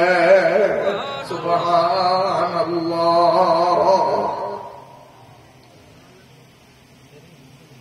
আপনারা বিরক্ত হয়েছেন? আমার কথাগুলি এখন সময় উপযোগী কিনা? এই সমাজে, এই পরিবেশে, এই প্রেক্ষাপটে এই ধরনের উপদেশগুলি দরকারি না? আশা করি আজকের এই আলোচনায় নারীরাও উপকৃত হবে, পুরুষরাও উপকৃত হবে। যেই নারীরা পুরুষের সাথে খারাপ ব্যবহার করত, আশা করি নবীজির হাদিসের বরকতে এরা স্বামীর পা ধরে মাপ চাইবে, আর বেয়াদবি করবে না। আর যারা যৌতুক লুবি তারাও তওবা করবে, আগামীতে আর তারা কোনোদিন যৌতুকের লোভ করিবে না। ঠিক আছে নি? আল্লাহ আল্লাহ আল্লাহ। আমরা মাহফিলে আসছি সোয়াব কামাই করার জন্য। এই কোরআন শরীফ খুলতে আসেনি, খোলার আগ দিয়ে একটু সস্তা সোয়াব কামাই করিয়ে নিই। আমরা এখানে সোয়াবের উদ্দেশ্যে আইছি না। না কোনো আতাউর রহমান মমতাজ হিসাব লিফলেটে লিখতে দিছে যে যে ওয়াজে আসিবেন 1000 টাকার নোট জনপ্রতি 3টা করিয়া দেওয়া হবে। কাছে নিয়ে নিচ্ছে আপনারা, তারপরও আসছেন। কেন আসছেন? কেন আসছেন? ওই যে লেখা আছে দলে দলে যোগদান করে দুজাহানের অশেষ নেকি হাসিল করেন। অশেষ নেকি হাসিল করতেই তো আইছেন, ঠিক কিনা? তাই এনে একটু অশেষ নেকি হাসিল করিয়া লই, তারপরে তফসিরটা শুরু করবো। কারণ মাঠের তো নাহানে অন্য বরে নেই, এই জন্য তফসিরও শুরু করি নাই। আইব ইনশাল্লাহ, ওনাকে অপেক্ষায় আছি। যারা বাসায় বাড়িতে বসিয়া রইছেন, যদি আরো 20 মিনিট আগে আসতেন তো কোরআন শরীফ খুলিয়া আরো 20 মিনিট আগে তফসির শুরু করতাম। আপনারা যদি আরো 20 মিনিট পরে আসেন তো আমিও 20 মিনিট পরে, আমিও আপনাদের চেয়ে ভাঙ্গা না। কারণ আপনারাও ভোলার মানুষ, আমিও ভোলার মানুষ। আমিও আপনাদের থেকে বুদ্ধি মনে করেন যে কম, তাহলে ভুল। আপনারা আসতে দেরি করবেন, আমিও তফসির দেরিতে শুরু করব। আপনারা তাড়াতাড়ি আসবেন, আমিও তাড়াতাড়ি শুরু করব। আর তাড়াতাড়ি শুরু করলে অল্প সময়ের মধ্যে ফিনিশিং দিতে পারবো। আপনারা দেরিতে আসলে আমি দেরিতে শুরু করব, ফিনিশিংও দেরি হবে। তাতে মুনাজাত দিয়া বাড়ি যাইতে আপনাদেরই কষ্ট হবে। কাজে আমারে দোষী করলে কোনো লাভ হবে না। এজন্য এখনো যারা বাসায় বাড়িতে তেমাতায় চৌমাতায় দোকানে যে যেখানে আছেন, আল্লাহর কোরআনের পক্ষ থেকে আপনাদের কাছে সবিনয় অনুরোধ করছি, চলে আসুন। ইনশাআল্লাহ এক্ষুনি আমরা পবিত্র কোরআনুল কারীমের 30 নম্বর পারার 1 নম্বর সূরার 38, 39, 40 এই 3টা আয়াতের তাফসীর শুরু করতে যাচ্ছি। আল্লাহ তাআলা আমাদের মাহফিলকে কামিয়াব করেন। আমার সাথে সাথে বলেন, আউযু বিল্লাহি মিনাশ শাইতানির রাজীম, বিসমিল্লাহির রহমানির রহিম। যারটা নিজে নিজে কুল হুয়াল্লাহু আহাদ আল্লাহুস সামাদ লাম ইয়ালিদ ওয়া লাম ইউলাদ ওয়া লাম ইয়াকুল লাহু কুফুওয়ান আহাদ। বিসমিল্লাহির রহমানির রহিম কুল হুয়াল্লাহু আহাদ আল্লাহুস সামাদ লাম ইয়ালিদ ওয়া লাম ইউলাদ ওয়া লাম ইয়াকুল লাহু কুফুওয়ান আহাদ। বিসমিল্লাহির রহমানির রহিম কুল হুয়াল্লাহু আহাদ আল্লাহুস সামাদ লাম ইয়ালিদ ওয়া লাম ইউলাদ ওয়া লাম ইয়াকুল লাহু কুফুওয়ান আহাদ। কবার পড়ছেন? আমি 3বার পড়ছি। আমরা কবার পড়ছেন? লাভটা হইছে কি জানেন? রাসূলুল্লাহ সাল্লাল্লাহু আলাইহি ওয়াসাল্লাম বলেন, সূরাতুল ইখলাস তা'দিলু সুলুসাল কুরআন। এই হাদিস দ্বারা প্রমাণ যে 3বার কুল হুয়াল্লাহ আমরা পড়ার কারণে কমপ্লিট 30 পারা কোরআন খতম করার সওয়াব পাইয়া গেছে। সুবহানাল্লাহ। এই কোরআন শরীফ বিসমিল্লাহ থেকে সবটা 30 পারা সবটা খতম দিলে যেই পরিমাণ সওয়াব হয়, 3বার কুল হুয়াল্লাহ পড়ার কারণে আমার এবং আপনার প্রত্যেকের আমল নামায় 30 পারা কোরআন খতমের সওয়াব জমা হয়ে গেছে। ওই অশেষ নেকি হাসিল করতে আসছি। অশেষ নেকি সংক্ষেপে কিছু হাসিল কইছি নি আমগো? আরেকটু কমু। ওয়াকালা রাসূলুল্লাহ সাল্লাল্লাহু আলাইহি ওয়াসাল্লাম, মান ক্বারাআ কুল হুয়াল্লাহু আহাদ 10 মাররাতিন বানাল্লাহু লাহু বাইতান ফিল জান্নাহ আও কামা ক্বালা আলাইহিস সালাম। আল্লাহ নবী বলেন, ও মুসলমান, কুল হুয়াল্লাহ সূরা এক মজলিসে বসিয়া 10 বার যেই পুরুষ নারী আলেম পাবলিক জুয়ান বুড়া যেই ব্যক্তি কুল হুয়াল্লাহ সূরা 10 বার এক বৈঠকে বসিয়া পড়িবে, আল্লাহ রাব্বুল আলামিন বেহেশতের মধ্যে স্বর্ণের ইট দ্বারা তার জন্য একটা বাড়ি বানাইবে। এখন 10 বার পড়বো না, ফজিলতটা শুনিয়ে দিলাম। মুনাজাত শেষে বাড়ি যাওয়ার সময় পথে পথে কর গড়িয়া গড়িয়া 10 বার কুলু আল্লাহ না পড়িয়া কেউ বাড়িতে যাইয়েন না। 10 বার পড়লেই জান্নাতে একটা বাড়ি আল্লাহ তৈরি করবেন, এই মাটির ইটের দ্বারা না, সোনার ইটের দ্বারা। বাবার পড়লে পারা যাইব ইনশাআল্লাহ। আজকের থেকে শুরু ইনশাআল্লাহ। এটার এই 10 বার কুলু আল্লাহ পড়ার কোন টাইম টেবিল নাই, 24 ঘন্টার যে কোনো মুহূর্তে পড়া যায়। 10 বার পড়লেই জান্নাতে একটা বাড়ি। সুবহানাল্লাহ।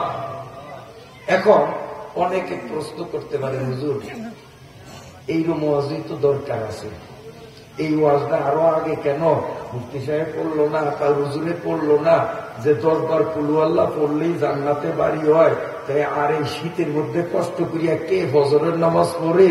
এই সারাদিন না খাইয়া কষ্ট করিয়া কে আবার রমজানের রোজা রাখে? রোজাও দরকার নাই, নামাজও দরকার নাই, পর্দা মুশিদারও দরকার নাই, কিচ্ছু লাগবো না। খালি আমরা কুলু আল্লাহ 10 বার 10 বার করিয়া পড়ুন আর জান্নাতের মধ্যে একটা একটা করিয়া বাড়ি বানাবো। আমরা তো নামাজ রোজা লাগবো না। এই তো চমৎকার ওয়াজ, একদম খুশি গেছে। তাহলে নবীর হাদিস কি মিথ্যা? বাড়ি হইব না? নামাজ রোজা লাগবে, আবার নামাজ লাগবে কারা? এইটা সংক্ষেপে বোঝেন। আমার বাড়ি, শোনেন, আমার আপনার বাড়ি বাংলাদেশে, টাকা আছে।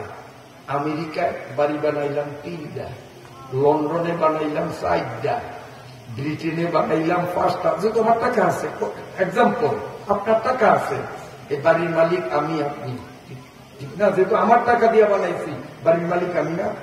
আমার বাড়ি ফরেন কান্ট্রিতে, আমেরিকায়, লন্ডনে, ব্রিটেনে বিশাল বিশাল বাড়ি বানাইছি। বানায় না বাংলাদেশিরা? এই ধর খাই না?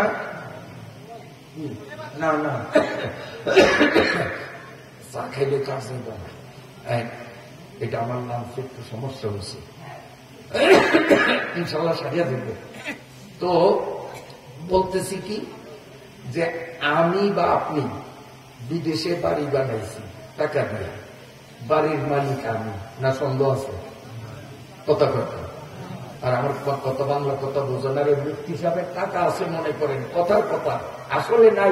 উদাহরণ দিলাম, মনে করেন বস্তা বড় ওনার হালাল টাকা আছে, চোরা টাকা না, হালাল টাকা।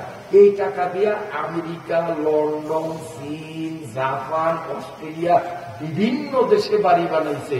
এই বাড়িগুলির মালিক কেউ বা আমি? বাড়ি ওনার টাকা দিয়ে বানাইছে, বাড়ির মালিক আমি? বাড়ি ওনার।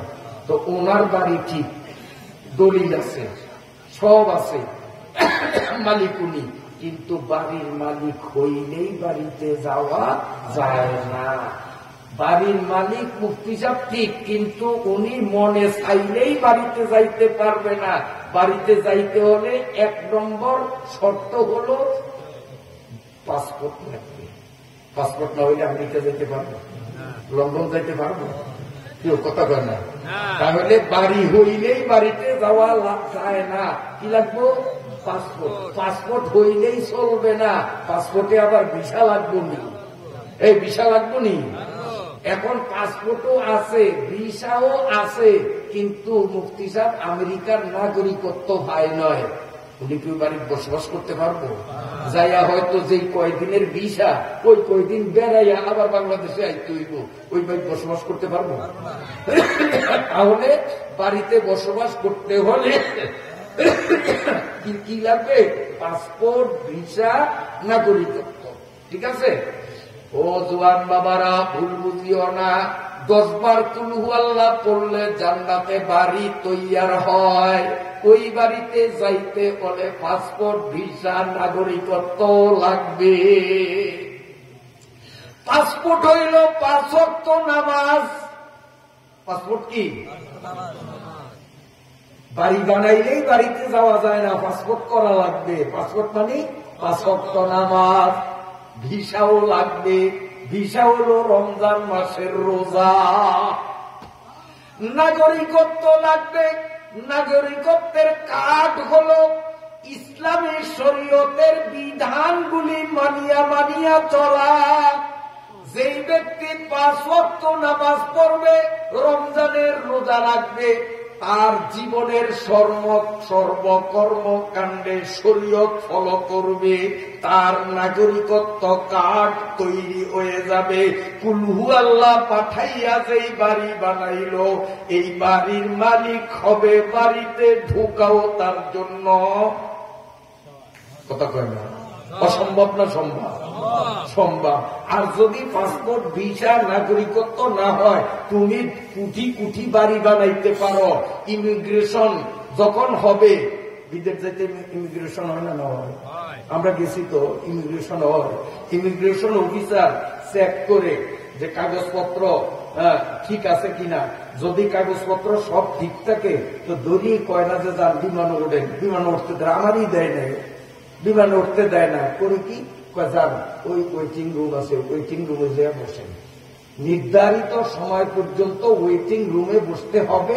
এরপরে বিমান স্টার্ট করার অল্পক্ষণ আগে তারা ওখান থেকে রিসিপশন করে বিমানে আমার সিট যেখানে সেখানে আমাকে বসিয়ে দেয়। এটা আমার লব্ধ অভিজ্ঞতার থেকে বলছি। আর ইমিগ্রেশন অফিসার যখন কাগজপত্র দেখেছে, পাসপোর্ট আছে, ভিসা নাই, নাগরিকত্ব নাই, ওনার ওয়েটিং রুমে পাঠাইবে? হ্যাঁ, কি করবে? পুলিশ কল করবে, বাইর করিয়া দিবে না।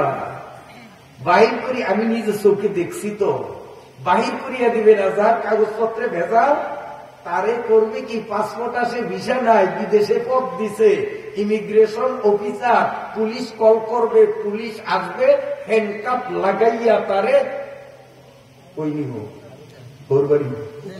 কথা করে ওয়াজ দেখ আমারই দিয়ে করে নিব ওর বাড়ি, শ্বশুর বাড়ি নিব, জেলখানে নিব না? এই জেলখানে নিব না, না নিব? এ বন্ধুরা, যুবক বাবারা, কুলহু আল্লাহ 10 বার পড়িয়া জান্নাতে বাড়ি বানাইছ, 5 ওয়াক্ত নামাজের পাসপোর্ট, রমজানের রোজার ভিসা, আর শরীয়তের বিধান মানার নাগরিকত্বের কাগজপত্র যদি তোমার ঠিক থাকে, ইমিগ্রেশন অফিসার হইলেন 2 জন। একজনের নাম মুনকার, আর একজনের নাম নাকির। আর ইমিগ্রেশন অফিসটার নাম হলো কবর। এই কবরের মধ্যে যখন নাগরিকত্ব কার্ড আর পাসপোর্ট ভিসা যখন ওকে পাইবে, তাকে ওয়েটিং রুমে পাঠাইয়া দিবে। ওয়েটিং রুমটার নাম আল্লাহর কোরআনের ভাষায় হলো ইল্লিয়িন। এক নির্ধারিত সময় পর্যন্ত ইল্লিয়িনে থাকবে। নির্ধারিত সময় শেষে হাসরের ময়দান যখন কায়েম হয়ে যাবে, ওই ওয়েটিং রুমের থেকে তাকে হাসরের মাঠে নেওয়া হবে। হাসরের মাঠে হিসাব অন্তে তার ঠিকানা হবে জান্নাত।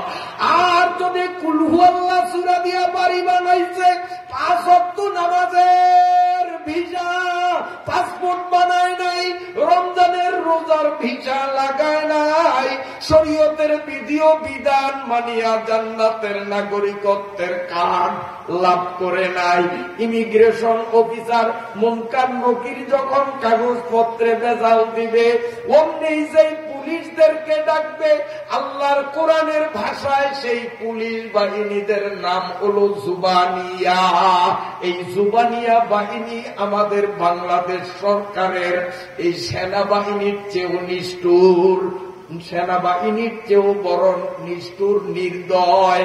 এই জুবানিয়া ফেরেশতাদের চোখে মায়া বলতে কিচ্ছু নাই। মুনকার আর নাকির ইমিগ্রেশন অফিসার, এই 2 জন জুবানিয়া ফেরেশতা, জাহান্নামের পুলিশ, এদেরকে ডাকবে। এই পুলিশগুলো তাদেরকে মারতে মারতে একটা জেলখানায় নিয়ে রাখবে। আমার কোরআনের ভাষায় ওই জেলখানার নাম হলো সিজ্জিন। তাও নির্ধারিত সময় পর্যন্ত সেখানে তাকে সাজা দেওয়া হবে। নির্ধারিত সময় মানে কিয়ামত। কিয়ামত যখন কায়েম হয়ে যাবে, সিজ্জিন থেকেই নাফরমান গুলো জুবানিয়া ফেরেশতারা কঠিন থেকে কঠিন অসহনীয় দুর্বিষহ শাস্তি প্রয়োগ করতে করতে হাসরের ময়দানে উঠাবে। হাসরের ময়দানে বিচারন্তে চরম অপমানের সাথে জাহান্নামে নিক্ষেপ করা হবে। সবাই বলি নাউযুবিল্লাহ। অন্তত বাড়ি দেওয়ার মতো সবক দিলাম, 3 বার কুল হুয়াল্লাহ পড়া, 10 বার কুল হুয়াল্লাহ পড়া। এই আমলটা করার নিয়ত আমরা করতে পারি ইনশাআল্লাহ। এরপরে এই দ্বারা জান্নাতের বাড়ি পাবো। আর বাড়ির জন্য আমরা পাসপোর্ট ভিসা রেডি করার জন্য 5 ওয়াক্ত নামাজ আর জীবনে ছাড়বো না, একমত হইতে পারি কি না? এই পাসপোর্ট কে কে করবো? 5 ওয়াক্ত নামাজ, পাসপোর্ট পানি 5 ওয়াক্ত নামাজ। হাত ওঠে নাই লাগে, আমি একটু খারই তুইব দেখি না মাথা পর্যন্ত। মাশাআল্লাহ মাশাআল্লাহ, হাত নামান। আমি লক্ষ্য করলাম একবারে আমার সামনে যিনি আর একবারে পিছিয়ে যিনি, পুরা ময়দানের মধ্যে একজন মানুষ এমন দেখি নয় যে হাত উদায় নেয়।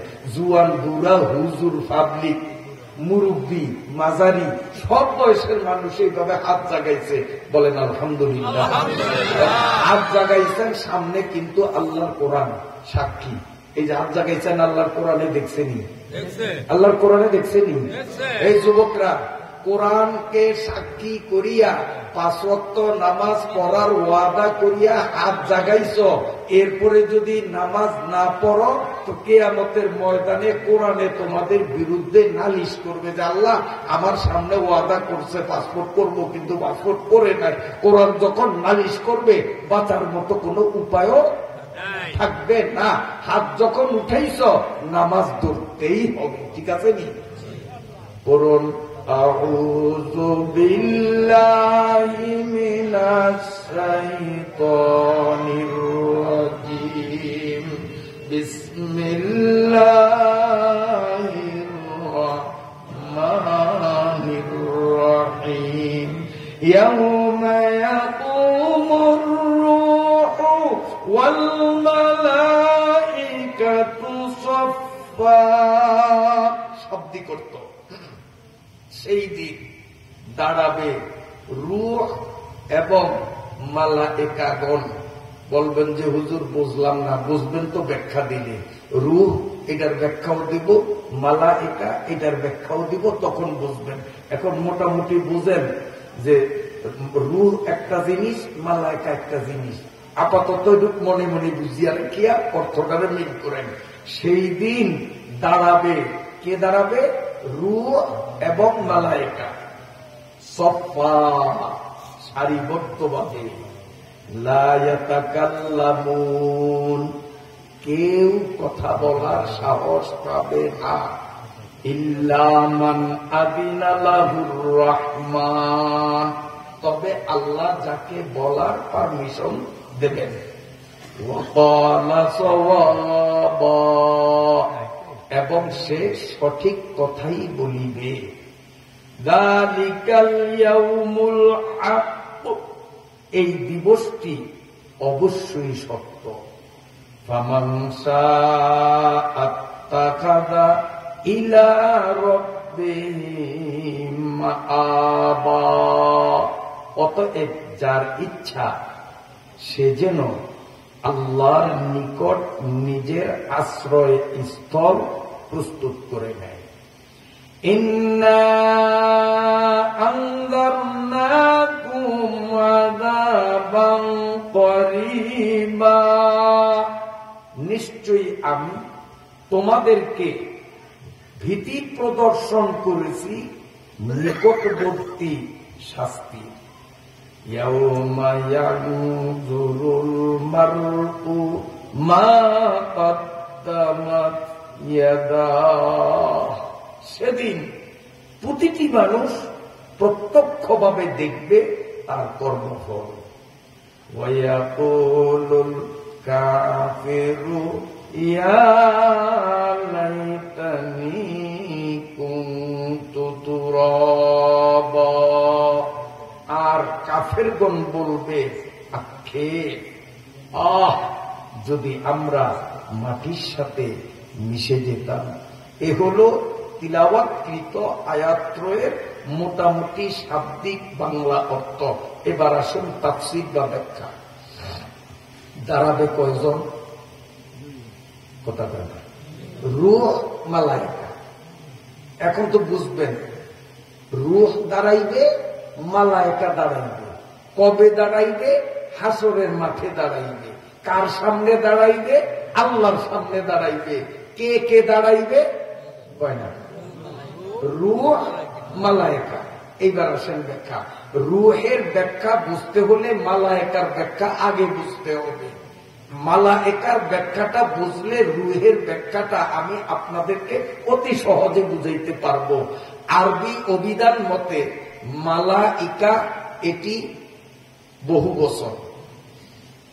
এর এক বচন হল মালাকুন, মিম লাম কাফ। মালাকুন অর্থ ফেরেশতা, আর মালাইকা অর্থ সকল ফেরেশতা।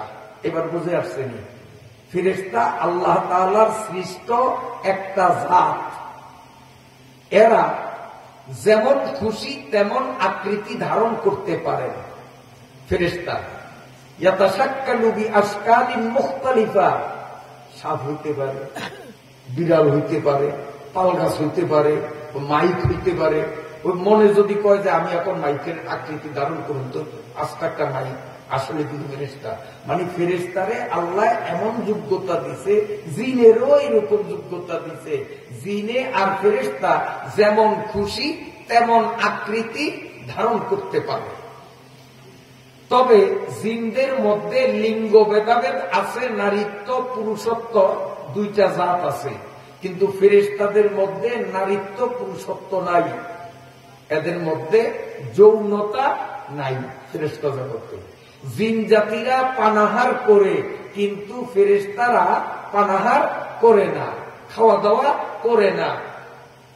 আল্লাহর কত ফেরেশতায় মালায়েকার ব্যাখ্যা দেব। কোন ফেরেশতা জীবনে কোনদিন খায় নাই, ভবিষ্যতেও খাবে না কিয়ামত পর্যন্ত। আর কিয়ামত যখন কায়েম হবে তখন আমরা তো মরব, আসমান জমিন গ্রহ নক্ষত্র সব মরবে, ফেরেশতারাও মরবে। যে ইসরাফিলের সিংহায় ফু দিয়া দুনিয়াটারে লন্ড বন্ড করবে, ওই মেয়ায়ও থাকতে পারবে না, উনিও মরবে। থাকবে কেবল একজন, তিনি হলেন আল্লাহ। কুল্লু মান আলাইহা ফান। সব ধ্বংস হবে, ফেরেশতারাও ধ্বংস হবে। বন্ধুরা আমার, ফেরেশতা আল্লাহ পাকের সৃষ্ট একটা জাত। এই ফেরেশতাদের সংখ্যা কত? আকাশের তারকা গণা সম্ভব হলেও ফেরেশতার সংখ্যা গণে শেষ করা যাবে না। কারণ অসংখ্য ফেরেশতা আল্লাহ ইতিপূর্বে তৈরি করেছেন। প্রতি সেকেন্ডে সেকেন্ডে অসংখ্য ফেরেশতা আল্লাহ তৈরি করতেছে। হাদিস শরীফের মধ্যে আছে, মান নাযারা ইলা ওয়াজহিল আলিমি ফাফারিহা বিহা খালাকাল্লাহু বিতিলকান নাযরাতি ওয়াল ফারাআতি মালাকা ইস্তাগফিরু লাহু ইলা ইয়াউমিল কিয়ামাহ। আল্লাহর নবী বলেন, শেষ জমানায় আমার উম্মতগুলো এইরকম আলেম যদি দেখে, আর আলেমের চেহারার দিকে যদি মায়ার দৃষ্টি দিয়া তাকায়, আমি সত্য নবী ব্যর্থহীন কণ্ঠে ঘোষণা দিলাম, আমার সাধারণ উম্মত আলেমের মুখের দিকে যতক্ষণ নজর দিয়া থাকবে, প্রতি সেকেন্ডে সেকেন্ডে আল্লাহ একজন করিয়া ফেরেশতা তার জন্য বানাইবে। এই যে আজকের মাহফিলে কত আলেম ওলামা এখানে, আমরা আলেমদের মুখের দিকে তাকাইয়া রইলাম, সেকেন্ডে সেকেন্ডে আমাদের জন্য একজন করে ফেরেশতা তৈরি হচ্ছেন। নবী বলেন, ইস্তাগফিরু লাহু ইলা ইয়াউমিল কিয়ামাহ। এই যে ফেরেশতারা তৈরি হয়, কিয়ামত পর্যন্ত তারা হায়াত পাবে, এর আগে মরবে না। আমি আপনি মরিয়া কবরস্থ হয়ে গেলেও এই ফেরেশতাদের দোয়া কিয়ামত পর্যন্ত আমাদের জন্য চলতে থাকবে। তাহলে আল্লাহর ফেরেশতার সংখ্যা কত গোনা সম্ভব? কারণ ডেলি তো এরকম হয়, ডেলি তো এরকম তৈরি হয়। এই ফেরেশতাদের মধ্যে 4 জন ফেরেশতা হলেন লিডার, জিবরাইল, মিকাইল, ইসরাফিল, আজরাইল। কজন? 4 জন বড় ফেরেশতা। এই 4 জনের একটু সংক্ষিপ্ত পরিচয় না বুঝলে রূপ ব্যাখ্যা বোঝা কঠিন হবে। এই 4 জন ফেরেশতার মধ্যে একজনের নাম হলো মিকাইল। এই যে আমার আগে ওয়াজ করছে আমার ছেলে, এর নাম মিকাইল। ফেরেশতার নামে নাম রাখছে আমার ছেলে, আলহামদুলিল্লাহ দোয়া করেন। এই যে আমার আগে যে বয়ান করছে ভালো আলোচনা করে। তো মিকাইল আল্লাহর একজন ফেরেশতা। কেমন ফেরেশতা? পদ্মা, মেঘনা, যমুনা, ভারত সাগর, বঙ্গোপসাগর, উপসাগর, মহাসাগর, সারা পৃথিবীর সমস্ত পানিগুলো উত্তোলন করে মিকাইল ফেরেশতার মাথায় যদি একযোগে ঢেলে দেওয়া হয়, ফেরেশতার মাথার 4 ভাগের 1 ভাগও ভিজবে না। সারা দুনিয়ার পানিগুলো দিয়ে হযরতে মিকাইল ফেরেশতার মাথার 1/4 যদি ভিজানো সম্ভব না হয়, তাহলে মিকাইল ফেরেশতার মাথাটা কত বড়? এত বড় মাথা যেই দেহে, তার দেহটা কত বিশাল। এত বিশাল দেহ বিশিষ্ট মিকাইল ফেরেশতারে যেই আল্লাহ বানাইলেন, আমার আল্লাহ কত বড়। এই 4 জন ফেরেশতার মধ্যে 2 নম্বরে হলেন হযরতে ইসরাফিল। ইনি কেমন? পরওয়ারদিগারে আলম ইসরাফিল ফেরেশতাকে বানাইয়া, আমার দিকে তাকান, ইসরাফিল ফেরেশতাকে বানাইয়া আল্লাহ তার হাতে একটা নলের বাঁশি দিয়েছেন। নলের বাঁশি, এই নলের বাঁশির উপরে সিরিয়ালে 7টা ফুটা, নলের বাড়তি ফুটা থাকে না?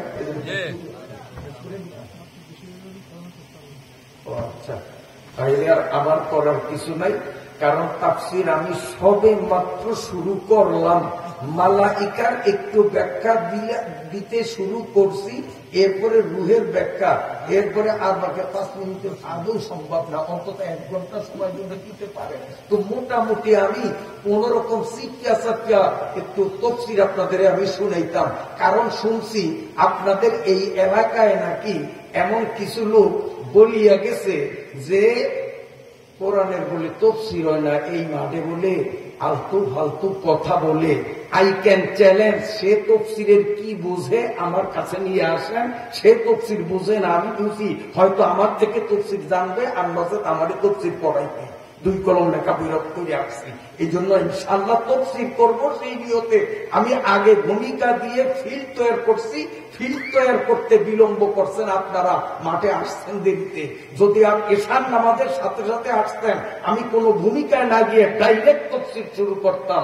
আশ্চর্য লাগে, সেদিন ইউটিউবে দেখলাম হযরত মাওলানা, হাদিস কয়েকটি নাম না বেশি বেশি, আরে যেটা আছে আরিফ বিন হাবিব, বাঙালি আরিফ বিন হাবিব বাংলাদেশের বর্তমানে 1 নম্বর আলেম বলা চলে, হাফেজে হাদিস। লক্ষ লক্ষ হাদিস জারফের মধ্যে ইউটিউবে আরিফ বিন হাবিব লিখিয়া সার্চ দিয়া দেখতেন তার এলেম কত, কত হাদিস মুখস্থ তার। এই আরিফ বিন হাবিব এক জায়গায় ওয়াজ করছে, ওয়াজের মধ্যে উনি বলছেন, আমরা মাটির মানুষ। সূরা তাহার তাফসীর করছিলেন, মিনহা খালাকনাকুম, আমি পুরো ঘটনা বলবো না। উনি আরিফ বিন হাবিব কোরআন এবং হাদিস দিয়া বুঝাইছেন যে এই মেয়েরা, আপনারা মাটির মানুষ, আল্লাহ আপনাদেরকে মাটির মধ্যে নিবে, মাটির সাথে মিশাইবে, আবার মাটির থেকে হাসরের মাঠে উঠাইবে। উনি এই কথা কোরআন থেকে প্রমাণ করিয়া বুঝাইছেন। ভুল তত্ত্ব বুঝাইছেন? এই কথাটা কি ভুল? আমরা মাটির মানুষ না? আমরা মাটির মানুষ না? মাটির মধ্যে বিলীন হব না? আবার ওখান থেকে আল্লাহ আমাদেরকে উঠাইবেন না? তা আরিফ বিন হাবিব কি ভুল কথা শিখাইছে?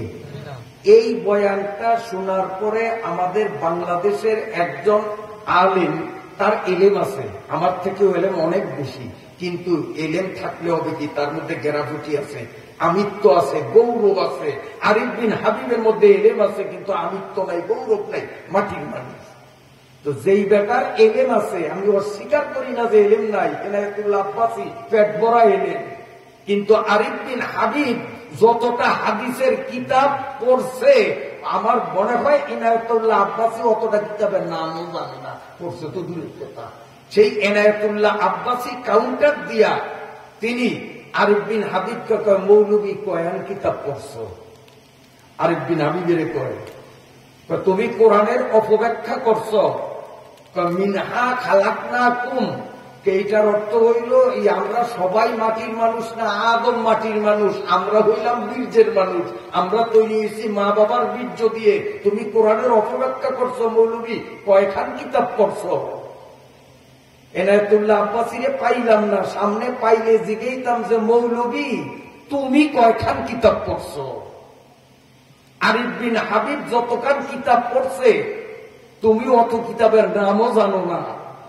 সে বলছে ওই মানুষ বীর্যের তৈরি, কোরআন শরীফ আয়াত আছে, মিনবাইনি সুলবি ওয়াত তারা, এই আয়াত ঠিক করিয়া আদম হইছে মাটির তৈরি আর মানুষ হইছে বীর্যের তৈরি। এই মানুষকে মাটির তৈরি বলা এটা কোরআনের অপব্যাখ্যা। বলবি কিতাব কয়খান করছ? আমি সেই এনায়েতুল্লাহ আব্বাসীরে বলবো, বেটা তুই কয়খান কিতাব পড়ছ? তুই তাফসীরে কুরতুবী খুলিয়া দেখ, তাফসীরে মারিফুল কোরআন খুলিয়া দেখ, হযরতে আতা খোরাসানির রেফারেন্সে বিশিষ্ট সাহাবী আবু হুরায়রা রাদিয়াল্লাহু তাআলা আনহু থেকে রাসূলুল্লাহ সাল্লাল্লাহু আলাইহি ওয়াসাল্লামের হাদিস উদ্ধৃত আছে যে মা আর বাবা, আমাদের মা আর বাবা, তারা পারস্পরিক স্বামী স্ত্রী দুজন যখন মিলিত হন আর দুজনের বীর্য যখন একাত্রিত হন, আমাদের মানবদেহ সৃষ্টির কাজে নিয়োজিত ফেরেশতা মায়ের পেটে ঢুকলে আল্লাহ পাক বলেন, ও ফেরেশতা, এই 2 ফোঁটা বীর্য দিয়া যেই মানুষের দেহটা বানাইবি, এই মানুষটা মরার পরে অমুক জায়গার মাটিতে কিয়ামত পর্যন্ত আমি শোয়া রাখবো, ওই জায়গার থেকে 1 সেন্টি মাটি আন, আইনা এই 2 ফোঁটা বীর্যের সাথে ওই জায়গার মাটি আইনা 3 উপাদানকে মিলাইয়া তারপরে মানব দেহ বানা। তো আমরা মাটির মানুষ, আমার কবরের মাটি দ্বারা আমি, আপনার কবরের মাটি দ্বারা আপনি, মুফতি সাহেবের কবরের দ্বারা মাটি। তাফসীরে কুরতুবী নির্ভরযোগ্য কিতাব, প্রামাণ্য কিতাব, গোটা পৃথিবীর আলেমদের কাছে গ্রহণযোগ্য কিতাব তাফসীরে কুরতুবী, তাফসীরে মাআরিফুল কোরআন সারা বিশ্বের আলেমদের কাছে নির্ভুল হিসাবে স্বীকৃত কিতাব। ওই মৌলবী ওই পর্যন্ত যাইতে পারে নাই, হেদামটা খাইয়া আরিফ বিন হাবিবকে এরকম ট্রেনিং দিছে। আপনাদের এখানেও নাকি কারা বলছে যে মুনতাজি সাহেবের মাহফিলে তাফসীর হয় না, আমি তাদেরকে ডাকবো, আসো তাফসীর হয়তো আমার কাছে পড়ো অথবা আমারে তাফসীর পড়িয়া যাও। আমি 258টা তাফসীর পড়িয়া ময়দানে নামছি। আমি যেই তাফসীর পড়ছি, যেই সূরারা বলছে, ওরা ওই সমস্ত কিতাব জীবনে চোখেও দেখে নাই। তো আমি আপনাদের সামনে সবেমাত্র তাফসীর শুরু করছি। আমি দুঃখিত, কর্তৃপক্ষ সাউন্ড দিচ্ছে, হুজুর রাত্র বেশি হয়ে গেছে, তাফসীর রেকর্ড করা সম্ভব না। তো আমিও আপনাদেরকে নিরাশ করব না। আমি গত কিছুদিন আগে বরিশাল উজিরপুর এক বিশাল মাহফিলে, আল্লাহ তাআলা প্রতি বছর নেন, এবছর নিছেন, সেখানেও আমাকে তারাই সাবজেক্ট ধরিয়া দিছে, এটা যে হুজুর এই একটা অর্থগুলি তো আমরা বুঝি, তাফসীর বুঝি না, আমরা এটা তাফসীর শোনান তাৎক্ষণিক। আল্লাহর শুকরিয়া, আলহামদুলিল্লাহ, 30 পারা কোরআন শরীফের যে কোনো জায়গার থেকে যে কোনো মুহূর্তে যদি এইভাবে আয়াত ধরিয়া বলেন যে হুজুর এখান থেকে আপনি বয়ান করতে পারবেন, আপনাদের দোয়ায়, আমার উস্তাদদের দোয়ায় আমার মনোবল আছে। 30 পারার যে কোনো সূরার যে কোনো আয়াত ধরবেন, উপস্থিত ক্ষেত্রে ওখান থেকে ইনশাআল্লাহ তাফসীর বলার মতো যোগ্যতা আল্লাহ তাআলা অল্প হইলেও আমার, কারণ আমি 258টা তাফসীর পড়িয়া তারপরে মাঠে নামছি।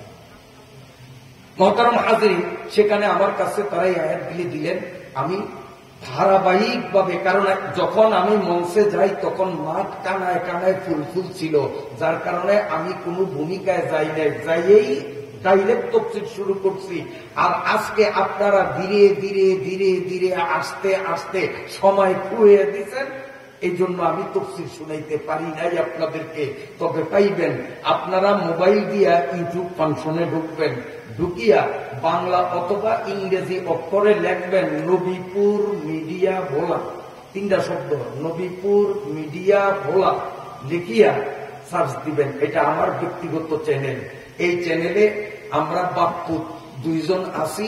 আপনি ক্লিক করলে আমারও পাইবেন, আমার পোলারও পাইবেন। আলহামদুলিল্লাহ, এই চ্যানেলে আরো অন্যান্য আলেমদের বয়ান আছে, তবে আমাদের বাপ্পুতে প্রতিদিনের বয়ান আপনারা ইনশাল্লাহ এই চ্যানেলে পাবেন। চ্যানেলের নাম নবীপুর মিডিয়া ভোলা। এই চ্যানেলে ঢুকিয়া আমার যখন ভিডিওগুলি দেখবেন, আঙ্গুল দিয়ে এইভাবে টানবেন, আর টানলেই যদি দেখেন সূরা নাবার শেষ 3 আয়াতের তাফসীর অথবা সূরা নাবার 38, 39 ও 40 নং আয়াতের তাফসীর, যেখানে হেডলাইন লেখা, ওখানে আঙ্গুল দিয়ে ক্লিক করবেন, তাহলে আপনারা এই আয়াতের তাফসীর ইউটিউব থেকে আমার বয়ান, ওই বরিশাল উজিরপুর যে বয়ানটা করছি, বয়ানটা পাবেন।